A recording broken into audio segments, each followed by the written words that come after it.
নমস্কার, এএনএম নিউজে আপনাদের স্বাগত। আমি অভিজিৎ নন্দী মজুমদার আপনাদের সাথে। আজকে কথা বলবো একটা ভিন্ন বিষয় নিয়ে, খুবই ইন্টারেস্টিং বিষয়। আমাদের সাথে আছেন Shri Subrata Gupta, additional chief secretary, food processing and horticulture. হয়তো ভাবছেন ফুড প্রসেসিং হর্টিকালচারের সাথে আমাদের কি সম্পর্ক, সেটাই জানবো, সেটাই আরও বিশদে জানবো সুব্রতবাবুর কাছ থেকে। নমস্কার সুব্রতবাবু, আমার সঙ্গে কথা বলার জন্য অসংখ্য অসংখ্য ধন্যবাদ। নমস্কার। সব থেকে প্রথমে যে প্রশ্নটা মনের মধ্যে জাগে যে আজকে চাষি ভাই, চাষবাস হচ্ছে, জিনিসের দাম বেড়ে যাচ্ছে, এই চাষবাসকে ফুড প্রসেসিং অ্যান্ড হর্টিকালচার, বিশেষ করে হর্টিকালচারে কীভাবে আরও বিস্তারিতভাবে এই চাষকে আপনারা বাহবা দিচ্ছেন, আরও এগিয়ে নিয়ে যাওয়ার চেষ্টা করছেন? দেখুন, আমাদের যে খাদ্যাভ্যাস, তাতে সবজি ফল চিরকালই আমরা খেয়েছি, এটার মধ্যে নতুনত্ব কিছু নেই। কিন্তু যেটা হয়েছে বিগত কয়েক দশকে, ইন্টারনেটের কারণেই বলুন, সারা পৃথিবীর সাথে যোগাযোগের কারণেই বলুন, আমাদের লাইফস্টাইলের কারণেই বলুন, এবং লাইফস্টাইলের কারণে যে সমস্ত রোগ হচ্ছে সেই কারণেই বলুন, বিভিন্ন ধরনের ফল, বিভিন্ন ধরনের সবজির প্রতি মানুষের আগ্রহ অনেক বেড়েছে। আমার মনে আছে আজ থেকে প্রায় 5 দশক আগে আমাদের এখানে বাংলার যে বাজার, সেখানে ক্যাপসিকাম সেরমভাবে পাওয়া যেত না। ক্যাপসিকাম আমরা সবাই খেতামও না। কিন্তু আজকে আপনি দেখুন, ক্যাপসিকামের বিভিন্ন পদ বাঙালির রান্নাঘরে চলে এসছে। ঠিক তেমনিভাবে গত 1-1.5 দশকে অনেক ধরনের সবজি আমাদের পাতে চলে এসছে, যেগুলো আমরা সাধারণভাবে বাঙালিরা খেতাম না। যেমন আমাদের পকচয়, যেমন আমাদের চাইনিজ ক্যাবেজ, যেমন আমাদের বেল পেপার। এগুলো কিন্তু আগে আমাদের ট্র্যাডিশনাল বাঙালি খাবারের মধ্যে এগুলোকে ধরা হতো না।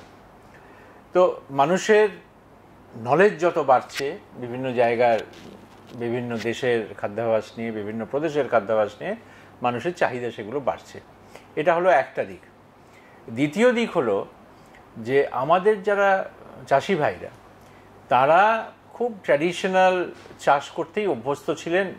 অনেক শতক ধরে ধান চাষ হতো, গম চাষ হতো, আলু চাষ হতো, আপনার তৈলবীজ বিভিন্ন রকমের, যেমন সর্ষে, এই চাষ হতো, ডালের চাষ হতো। তো এই চাষগুলো করার পেছনে একটা বড় কারণ ছিল যে এই চাষগুলো করা তুলনামূলকভাবে সহজ, আর সবচেয়ে বড় কথা হচ্ছে এর যে ফসল হতো, সেই ফসলটা অনেকদিন রাখা যায়।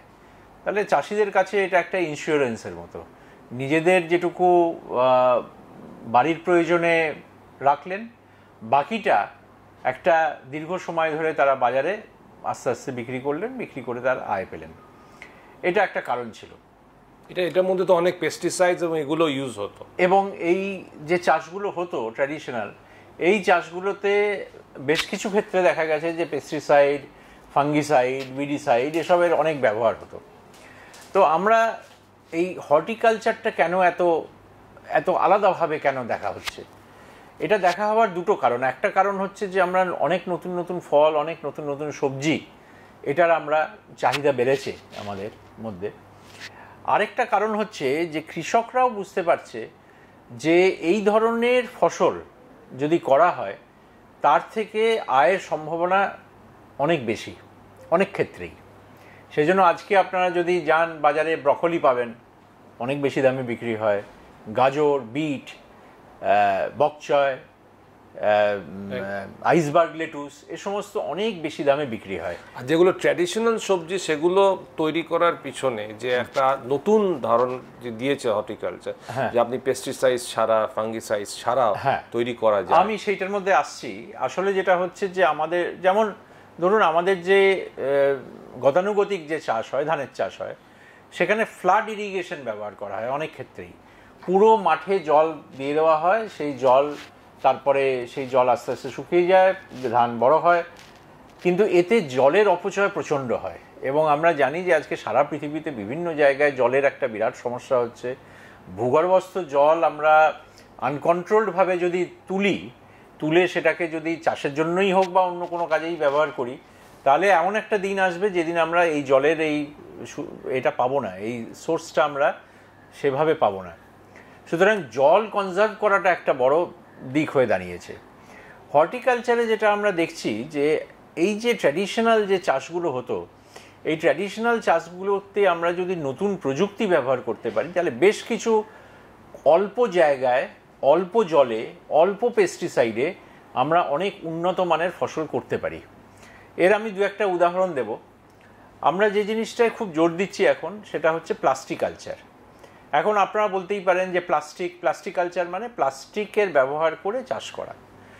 সারা পৃথিবীতে প্লাস্টিকের বিরুদ্ধে আমরা অনেক কিছু কথা শুনি যে প্লাস্টিক ব্যবহার করা ক্ষতিকর, প্লাস্টিক এনভায়রনমেন্টকে নষ্ট করে দেয়। এটা ঠিকই যে প্লাস্টিকের ব্যবহার যতটা সীমিত রাখা যায় ততটাই ভালো, কিন্তু প্লাস্টিকের কিছু ব্যবহার আছে যেটা আমাদের এনভায়রনমেন্টকে রক্ষা করার জন্য বিরাট সাহায্য করে। তার একটা বড় দিক হলো আমরা কৃষকদের বোঝাচ্ছি যে তোমরা খোলা মাঠে চাষ না করে প্লাস্টিকের ঘরে চাষটা করো, যেটাকে আমরা বলি পলি হাউস। এই পলি হাউস হচ্ছে একটা স্ট্রাকচার। এই স্ট্রাকচারে আমরা তার যে দেওয়াল, সেই দেওয়ালটা হয় প্লাস্টিকের ফিল্মের, একটা স্পেশাল ধরনের প্লাস্টিকের ফিল্ম। তার বিভিন্ন রকম ক্যারেক্টারিস্টিক আছে, আলট্রাভায়োলেট ঢুকতে দেয় না ইত্যাদি ইত্যাদি, অনেক আছে, তাপমাত্রা ভেতরে রক্ষিত হয় ইত্যাদি। কিন্তু এই প্লাস্টিকের ঘরে অর্থাৎ পলি হাউসে যদি আমরা চাষ করাতে পারি কৃষকদের দিয়ে, এখন পশ্চিমবঙ্গে অনেক জায়গায় পলি হাউসে চাষ হচ্ছে, তাহলে দেখা গেছে যে খোলা মাঠে চাষ করলে যতটা উৎপাদন হতে পারে কোনো ফসলের, পলি হাউসের মধ্যে চাষ করলে তার থেকে 2.5 থেকে 3 গুণ উৎপাদন হতে পারে। অর্থাৎ তার কম জায়গায় বেশি ফসল এবং তার থেকে লাভও অনেক বেশি কৃষকের। তবে এটা ঠিকই যে পলি হাউস তৈরি করার খরচ আছে এবং এই খরচের একটা বড় অংশ, এই খরচের 50% সরকার দেয় সাবসিডি হিসেবে। তো পলি হাউসের লাভ কী কী? 1 নম্বর হচ্ছে যে আমরা ভেতরে যে ফটোসিনথেসিস হয়, সালোক সংশ্লেষ, যেটার জন্য সবজি বলুন ফল বলুন যেটা তৈরি হয় গাছে, সেই ফটোসিনথেসিসের রেটটা অনেক বেড়ে যায় পলি হাউসের মধ্যে যদি করা যায়। দ্বিতীয় হচ্ছে যে যেহেতু এটা ওপেন ফিল্ড নয়, খোলা মাঠ নয়, মাটির যে আর্দ্রতা, সেই আর্দ্রতাটা কিন্তু রক্ষিত হয়। এখানে কিন্তু জলের লস, এভাপোরেশন লস অনেক কম হয়, অর্থাৎ আমার জলের ব্যবহার কমে যায়। তৃতীয় হচ্ছে পলি হাউসে কোনো পোকামাকড় ঢুকতে পারে না, খুবই অল্প ঢুকতে পারে। সুতরাং পলি হাউসের মধ্যে পোকামাকড় যেহেতু ঢুকতে পারে না, আমার পেস্টিসাইডের ব্যবহার কমে যায়। পলি হাউসের মধ্যে বৃষ্টির জল এসে সেরমভাবে পড়তে পারে না, তার ফলে ভেতরে যে আমাদের যে মাটির মধ্যে যে সমস্ত সার আছে, যে নিউট্রিশন আছে, সেগুলো জলে গুলে বেরিয়ে যায় না। সুতরাং আমাদের সারের ব্যবহার কম হয়, উইডিসাইডের ব্যবহার কম হয়, ফাঙ্গিসাইডের ব্যবহার কম হয়। অর্থাৎ ওভারঅল আমার যে ফসল তৈরি হয় সে ফসলের গুণমান অনেক ভালো হয়। আর যেহেতু উৎপাদনও বেশি হয়, চাষির কাছে এটা অনেক বেশি লাভজনক। ঠিক একইভাবে আমরা আরেকটা জিনিসও খুব জোর দিচ্ছি এখন, সেটা হলো পলি মালচিং। পলি মালচিং হলো যে খোলা মাঠেই চাষ হচ্ছে, যে সমস্ত সবজি, যে সমস্ত ফল আমরা পলি হাউসের মধ্যে করতে পারবো না, যেমন আমরা আম গাছ পলি হাউসের মধ্যে করতে পারবো না, লিচু বা পেয়ারা পলি হাউসের মধ্যে করতে পারবো না। তো এই যে সমস্ত গাছ যেগুলো আমাদের খোলা মাঠে করতে হবে, সেখানে আমরা মাঠের মাটিটাকে এক ধরনের স্পেশাল প্লাস্টিক ফিল্ম দিয়ে ঢেকে দিচ্ছি। তাতে আমাদের মাটির আর্দ্রতা বজায় থাকছে, মাটি শুকনো হয়ে যাচ্ছে না, সুতরাং জলের প্রয়োজন কমে যাচ্ছে। তার সাথে আমরা ড্রিপ ইরিগেশন দিচ্ছি, ফোঁটা ফোঁটা জল গাছের গোড়ায় ঠিক পৌঁছে যাচ্ছে, যেটুকু দরকার সেটুকু। আর সেই জলের সাথে আমরা যেটুকু সার দরকার সেটুকু সারই দিচ্ছি, আমরা বেশি সার দিচ্ছি না। তার ফলে সারের ওপর যে খরচ সেটাও কমে যাচ্ছে। এবং এই মালচিং করার ফলে আরেকটা জিনিস হচ্ছে যে গাছের গোড়ায় বিভিন্ন ধরনের যে আগাছা, সেগুলো হওয়ার সুযোগ পাচ্ছে না, কারণ মাটিটা তো প্লাস্টিক দিয়ে কাভার্ড। সুতরাং যেহেতু ওটা হচ্ছে না, তারা ওই গাছের পুষ্টিটা নিয়ে নিতে পারছে না। আর আরেকটা বড় লাভ হচ্ছে যে কৃষককে অতিরিক্ত মজুর লাগিয়ে সেই সব আগাছাগুলোকে তুলতে হচ্ছে না, সুতরাং সেখানেও সাশ্রয়। তো এই মালচিংটা আমরা দেখেছি গত 2 বছরে আমাদের রাজ্যে বিভিন্ন জেলায় কৃষকরা খুব ভালোভাবে নিয়েছে এবং অনেক জায়গায় এটা ব্যবহার শুরু হয়েছে। এখন আমরা নিখরচায় দিয়ে দিচ্ছি কৃষকদের, কারণ তাদের অভ্যেসটা তৈরি করানোর জন্য। এবং আমরা মনে করি যে আগামী 2-3 বছর 4 বছরে যখন তারা বুঝতে পারবে এর লাভটা কতখানি, তখন তারা নিজেরাই এটা ব্যবহার করতে শুরু করবে। এই দুটো পদ্ধতি। হ্যাঁ। আচ্ছা, এখানে একটা কথা জিজ্ঞেস করি, এই যে ধরুন আমাদের দৈনন্দিন জীবনে যে সবজিগুলো ব্যবহার করি আমরা, বাঁধাকপি, ফুলকপি, বেগুন, পটল, ঝিঙে, এগুলো কি আপনাদের এই নতুন পদ্ধতিতে হর্টিকালচারের পদ্ধতিতে তৈরি করছে চাষিরা? আমি বললে পরে কি এই পদ্ধতিতে তৈরি করা যে কম পেস্টিসাইডে, কম ফাঙ্গিসাইডে করা, এগুলোকে বাজারে দেখুন, আসছে? এটা কৃষকদের মানে যে অভ্যেস, সেই অভ্যেস বদলানো একটা খুব সময় সাপেক্ষ ব্যাপার, অনেক সিজন লাগবে। কিন্তু আমরা যেটা করছি, আমরা প্রতিটি জেলায় বেশ কিছু জায়গায়, বিশেষ করে প্রগতিশীল চাষি যারা, তাদের কাছে এই প্রযুক্তিগুলো আমরা দিয়ে দিচ্ছি, তাদের প্রশিক্ষণ দিচ্ছি। এবং আরেকটা জিনিস আমরা যেটা করছি, যে কৃষকরা যে বীজ ব্যবহার করতেন এতদিন, ট্র্যাডিশনাল যে বীজগুলো ব্যবহার হতো, আমরা এখন হাইব্রিড বীজ দিতে শুরু করেছি। এই হাইব্রিড বীজগুলোর ফলন বেশি এবং এগুলো রোগ খুব সহজে হয় না। সেজন্য কৃষকদের কাছেও সেগুলো, তার জন্য পেস্টিসাইড এবং ফাঙ্গিসাইড ইত্যাদি ব্যবহারটা অনেকটা কম করতে হচ্ছে। তো এটা পুরোটাই একটা প্যাকেজ অফ প্র্যাকটিস, অর্থাৎ পুরো জিনিসটা আমাদের কৃষকদের কাছে নিয়ে যেতে হবে। কৃষকরা যখন নিজেরা উপলব্ধি করতে পারবেন যে তাদের এই পদ্ধতিতে চাষে তাদের লাভ অনেক বেশি হচ্ছে, ক্ষতি কম হচ্ছে, তখন তারা নিজেরাই এটা ব্যবহার করতে শুরু করবেন। আমি এটা বলতে পারবো না যে আমাদের রাজ্যের সমস্ত কৃষক বা বেশিরভাগ কৃষক এই ধরনের চাষ ইতিমধ্যে করতে শুরু করেছেন, সেটা সঠিক কথা বলা হবে না। কিন্তু এটা বলতে পারি যে আমরা এই যে প্রযুক্তিগুলো, এগুলো কৃষকদের কাছে নিয়ে যেতে পেরেছি এবং প্রতিদিন বেশি বেশি করে কৃষক তারা এই ধরনের পদ্ধতি নিচ্ছে। কিরকম সাড়া পাচ্ছেন কৃষকদের কাছ থেকে? খুবই ভালো, খুবই পজিটিভ সাড়া পাচ্ছি। এবং আমি একটা আমার অভিজ্ঞতার কথা বলি। আমি জলপাইগুড়িতে, ঠিক বাংলাদেশ বর্ডারে, এই বছর 2 আগে গেছিলাম। সেখানে আমি দেখছিলাম পলি হাউসের মধ্যে তারা ফুল চাষ করছে, জারবেরা। সেখানে আমি যেতেই সেই গ্রামের প্রায় 8 জন না 9 জন কৃষক আমাকে ঘিরে ধরল। তারা 9 জনই তারা পলি হাউস পেয়েছেন, তারাও 1 বছর আগে পেয়েছেন। সেই পলি হাউসে তারা জারবেরা চাষ করছেন। সেই জারবেরা ফুল আপনারা জানেন খুব ভালো দামে বিক্রি হয় বাজারে। সেই ফুল তারা গৌহাটির বাজারে পাঠাচ্ছেন আর শিলিগুড়ির বাজারে পাঠাচ্ছেন। তো আমি তাদের জিজ্ঞেস করলাম যে আপনারা কি চাষ করতেন আগে? তারা বললো যে আগে তো আমরা ধান চাষ করতাম, কিন্তু ধান চাষ আমরা ছেড়ে দিয়েছি। তার কিছুদিন পরে আমরা ধান চাষের বদলে, কারণ এত জল লাগে, এত ইলেকট্রিসিটি লাগে সেই জল তুলতে, আমরা তারপরে সবজি চাষ করা শুরু করেছিলাম। কিন্তু যখন আমরা পলি হাউস পেলাম, আমরা পলি হাউসের মধ্যেই জারবেরা চাষটা করছি। তো আমি ওদের বললাম যে তাহলে আপনাদের কীরকম লাভ হচ্ছে? বললো যে আমার জারবেরা চাষ করার ফলে আমি যে খরচ করেছিলাম এই পলি হাউস তৈরি করার, সেই খরচ আমার 1.5 বছরের মধ্যে উঠে এসছে আমার টাকা। তো আপনার কাছে অনুরোধ, আপনারা আমাদের আর একটা করে ইউনিট স্যাংশন করে দিন। তা আমি ওদের বললাম যে আমি চেষ্টা করব, আমরা তো সব জায়গায় দিচ্ছি, সুতরাং সবাইকেই ভাগ করে করে দিতে হবে। তো আপনারাও নিশ্চয়ই পাবেন, যেহেতু আপনারা করছেন, কিন্তু আপনাদের পেতে হয়তো অন্যরা পাবে, তারপরে আপনারা পাবেন। তো এইটা হচ্ছে কৃষকদের রেসপন্স। যেখানে যেখানে কৃষকরা পলি হাউস এ চাষ করছেন, আমরা প্রায় 95% জায়গায় দেখছি তারা অতিরিক্ত দাবি করছেন এই পলি হাউসের জন্য। তো এখানে একটা খুব বড় কথা বললেন যে প্লাস্টিক, যেখানে প্লাস্টিক বর্জন করার কথা বলে সারা দুনিয়া, সেইখানে প্লাস্টিককে কিভাবে আপনারা সফলভাবে ব্যবহার করতে পারছেন। তো এটা পশ্চিমবঙ্গে কতটা জায়গায় করতে পেরেছেন এখনো পর্যন্ত, আর ভবিষ্যতে পরিকল্পনা কি? দেখুন, আমরা প্রতি বছরই 2 লক্ষ থেকে 3 লক্ষ স্কোয়ার মিটার এরকম পলি হাউস করতে পারছি এখন অবধি।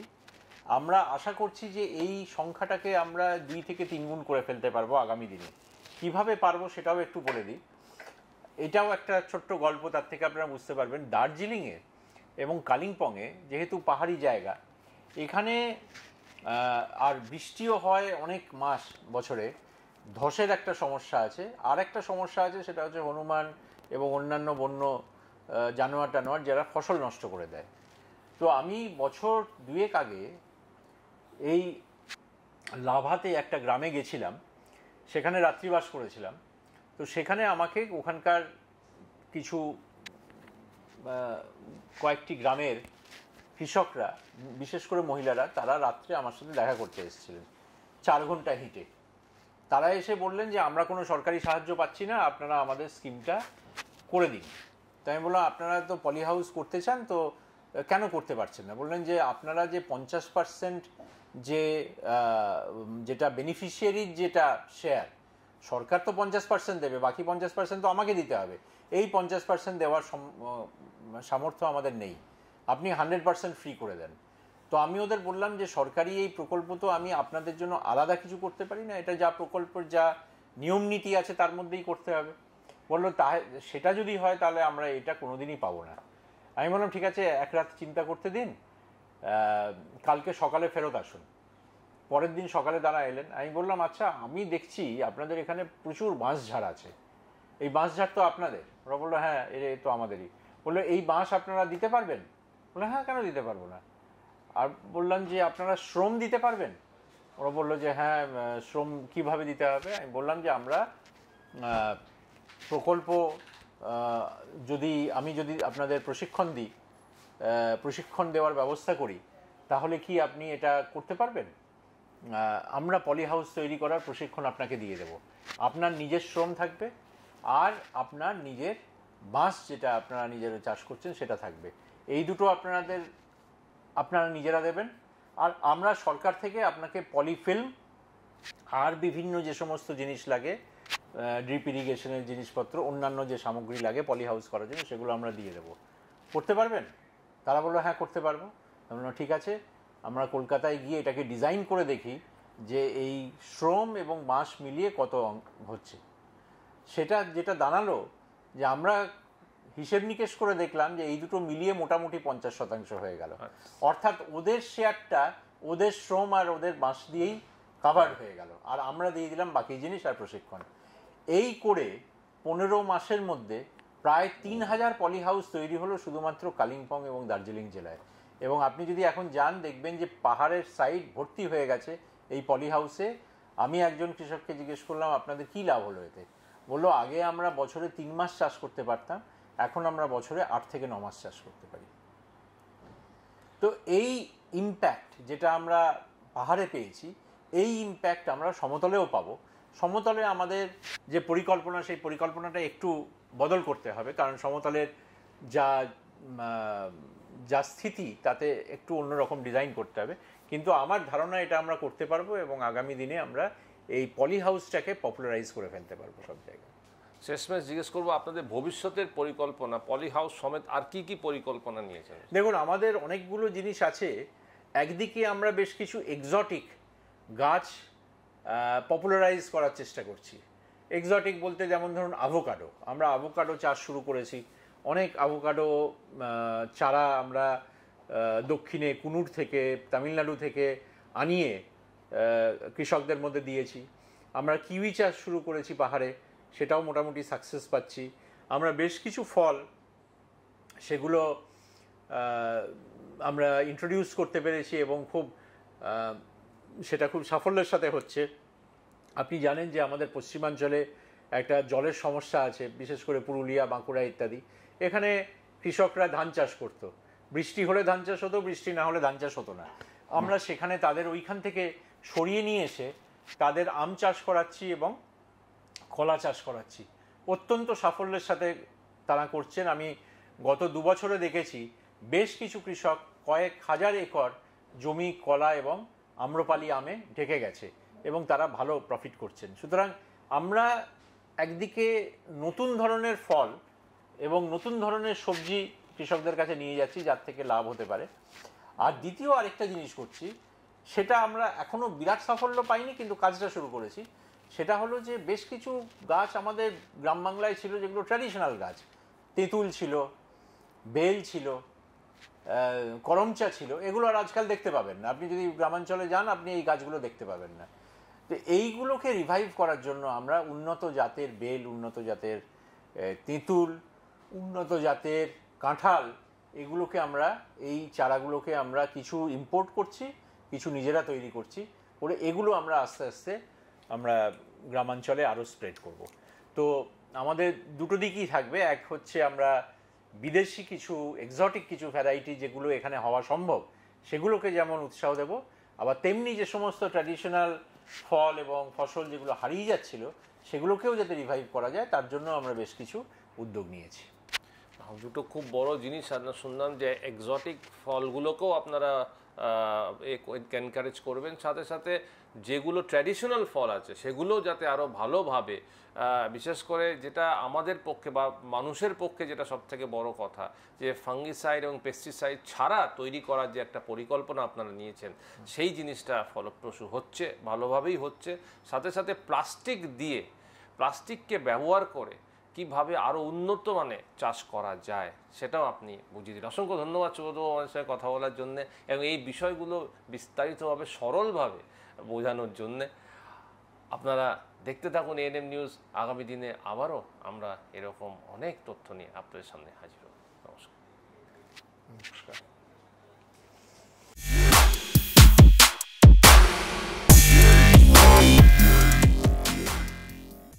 আরও খবরের আপডেট পেতে সাবস্ক্রাইব করুন আমাদের ইউটিউব চ্যানেলটি আর বেল আইকনে ক্লিক করুন নোটিফিকেশনস পেতে।